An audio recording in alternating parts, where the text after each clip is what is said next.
Okay, I'm back for part two. And I had written some scriptures down, and I just want to go ahead and go over them. Um, it is going to be 2 Corinthians 1 3 through 4. Praise be to the God and Father of our Lord Jesus Christ, the Father of all compassion and the God of all comfort, who comforts us in our trouble, so that we can comfort those in any trouble with the comfort we ourselves have received from God. And I like to say,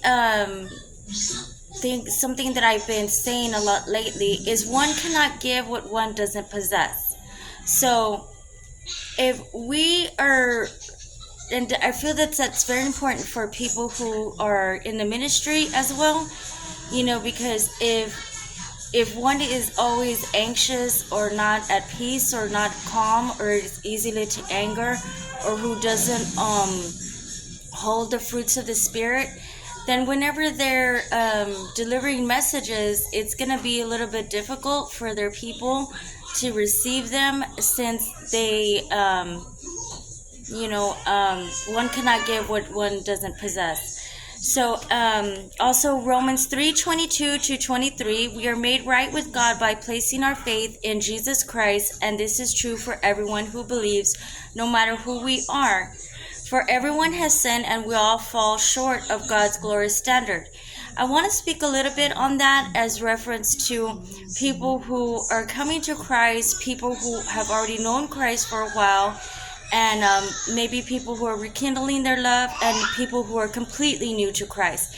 So God is not going to expect us to do something we don't know of, or we have yet to grant wisdom or knowledge of. But are we striving to be the best person, like the best version of ourselves? Yes. Are we striving to do what's right? Yes. Do we intentionally, and I'm going to go back to Proverbs 6, the 7 deadly sins, because we aren't intentionally harming each other, and that's not the goal. The goal is to try to, do better. But that's a big difference between a person who's trying and a person who doesn't want to. And, and that's okay. Maybe if, you're practicing your free will, but maybe ministry is not for you then. Maybe there's a different purpose that you are to be serving. And also Proverbs 21:3, to do righteousness and justice is more acceptable to the Lord than sacrifice. And then Proverbs 12:24, the hand of the diligent will rule, but the lazy man will be put to forced labor. Psalms 46:10, be still and know that I am God. I will be exalted among the nations. I will be exalted in the earth.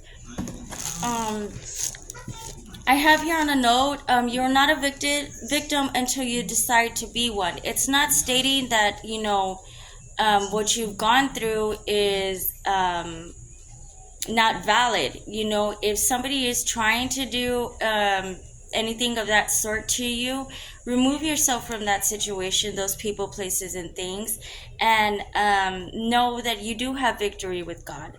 So we don't want to put on that victim mindset. I've done that.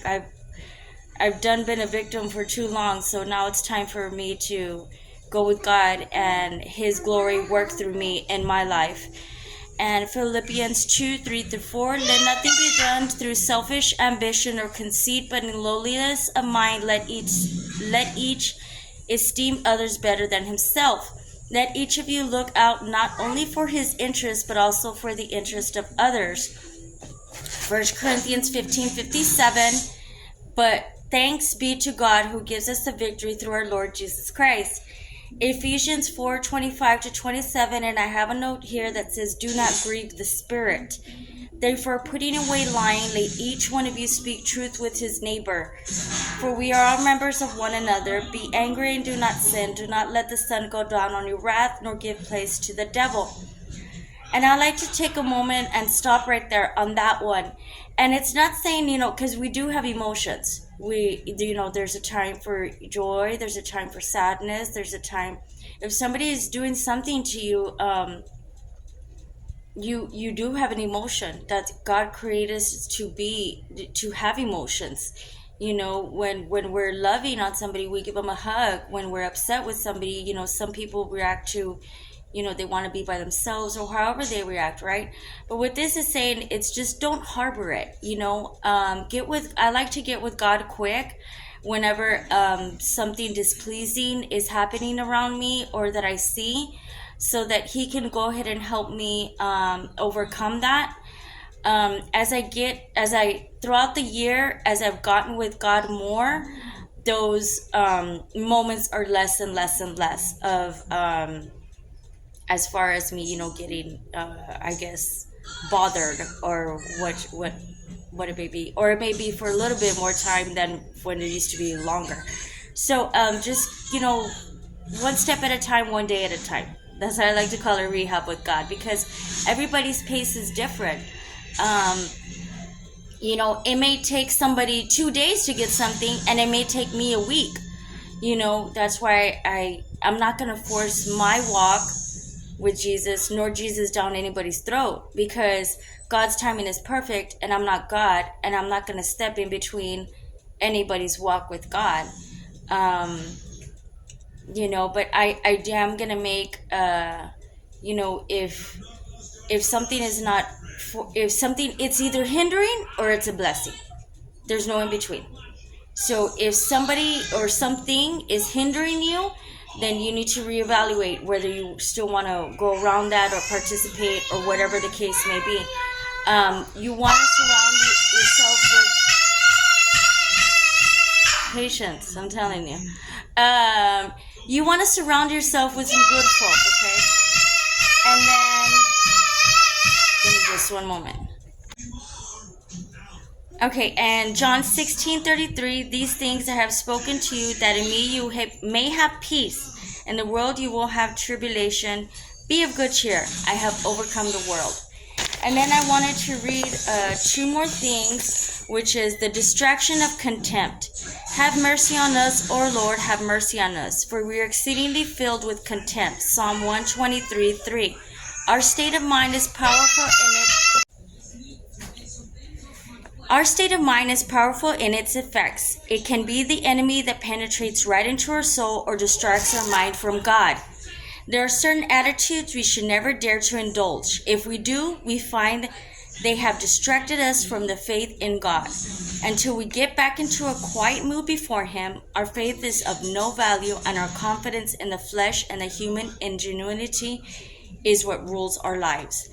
Direction of focus. Behold, as the eyes of servants look to the hand of their masters, so our eyes look to the Lord our God. Psalms 123:2.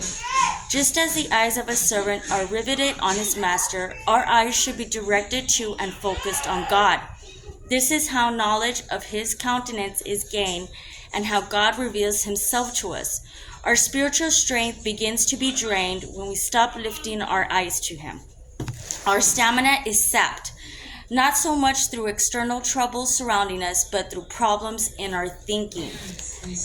And then let me just read one more thing. You cannot serve 2 masters. If I am truly your master, you will desire to please me above all others. If pleasing people is your goal, you will be enslaved to them. People can be harsh taskmasters when you give them this power over you. If I am the master of your life, I will also be your first love. You serving me is rooted and grounded in my vast, unconditional love for you. The lower you bow down before me, the higher I lift you up into intimate relationship with me. The joy of living in my presence outshines all other pleasures. I want you to reflect my joyous light by living in increasing intimacy with me. And it references Matthew 6:24, Revelation 2:4, Ephesians 3:16-17, and Psalm 16:11. I pray this helps somebody today. I love y'all. Keep going, keep growing. Have a beautifully blessed day.